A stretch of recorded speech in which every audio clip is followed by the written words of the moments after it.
All right, on today's episode of Python Papi, we're back inside our TensorFlow course, and we're still doing our malaria covenants module. Let's have a look at what we went over today.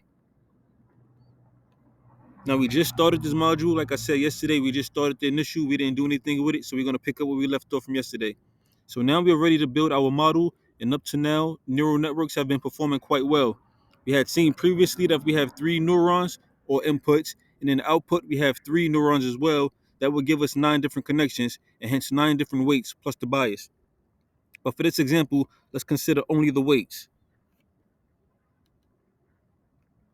So we have 9 different parameters for 3 inputs and 3 outputs.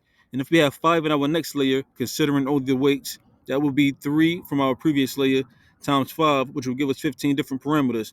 We're dealing with an image like the ones we have, which are 224 by 224 by 3. 3 for the 3 different channels of red, blue, and green. So we have this input image now.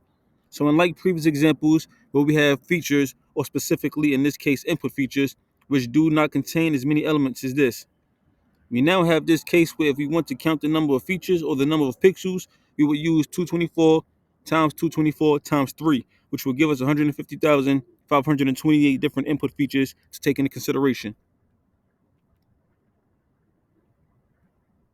Hence, instead of having a total number of 3 for our initial input layer, we are going to have the 150,528 different values.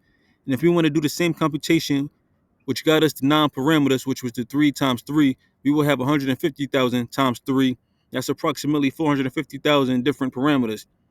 Now, what if we modify this number of neurons on our first dense layer, the layer right after our input layer, which was initially 3, and replace it with 1,000 neurons in the output? We will see that we no longer have 450,000, but we will have 150 million different parameters, which each and every parameter has to be trained and optimized. This is because our input layer, which we changed to 150,000, will be times by 1,000, which is what we changed our first example dense layer to. This becomes clear that deep neural networks like this are better. Dense layers of fully connected layers aren't scalable, since when we increase the number of features, the total number of parameters also increase considerably.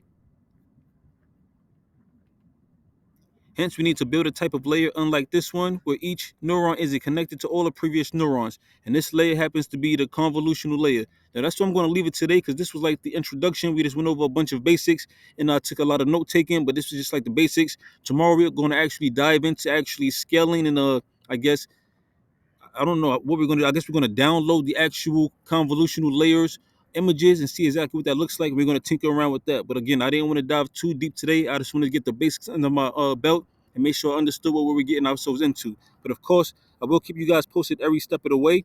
But for now, this is the Python Papi. Y'all stay Gucci.